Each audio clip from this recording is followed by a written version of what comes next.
a service of CNC Worldwide.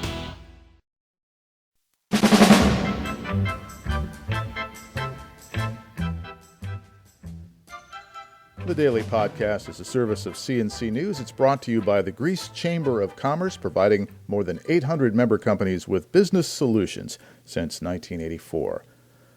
The winter storm that blasted Texas and Oklahoma with snow and wind is crossing the Midwest. It's expected to be an early Thanksgiving guest for the Rochester region.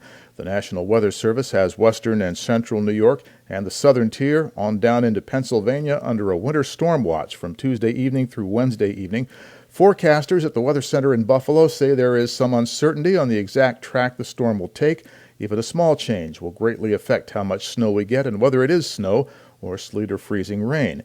If it continues on the current track, it means 6 inches or more of snow for Rochester to the west, snow mixed with sleet and freezing rain east of us, and this is general snow, not lake effect. Keep watching us. Watch your winter app. Watch whatever you use to check on the weather.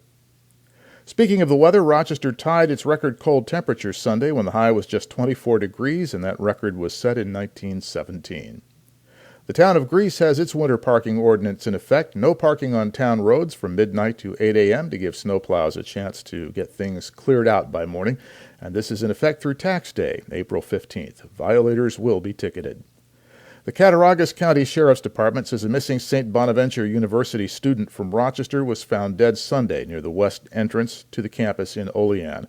An investigation is continuing to determine how Tyler Davis died. Davis was a sophomore, last seen leaving a party and walking back towards the campus shortly after midnight Friday. Friends grew concerned when they didn't see him Saturday. A search was started. Deputies and volunteers found his body Sunday.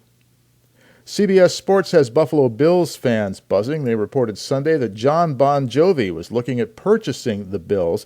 The rocker wants to own an NFL franchise. Fan response on Twitter seems kind of dubious about this. The Bills issued a statement saying in part Ralph Wilson Jr. is the founder and owner of the Buffalo Bills franchise. The organization does not respond to reports of the interest other parties may have in ownership of the franchise.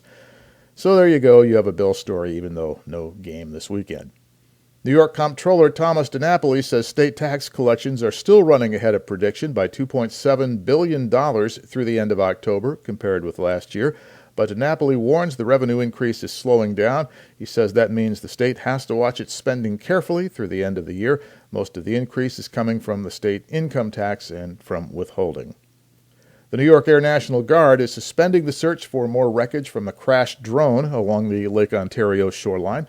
The 174th Attack Wing, based at Fort Drum, was operating the MQ-9 Reaper on a training mission when it went down earlier this month for reasons that are still unknown. Some debris was recovered along the coast in Oswego and Jefferson counties. The state says nothing on board the unmanned plane is particularly hazardous. They're asking anyone who finds what might be aircraft debris along the lakeshore to call the Wing's Emergency Operations Center. Numbers are on the CNC web pages and GreaseNYLive.com. The Navy is still searching the lake to see if it can find and recover underwater debris. A Navy dive team is at Oswego just in case.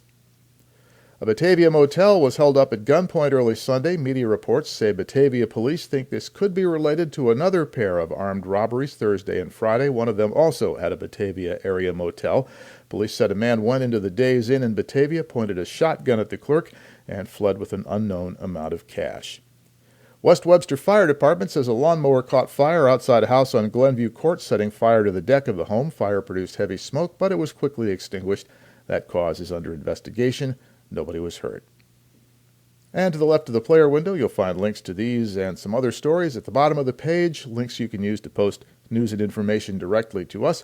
Next podcast is As It Happens. Updates are as necessary. And I'm Bud Lowell, CNC News.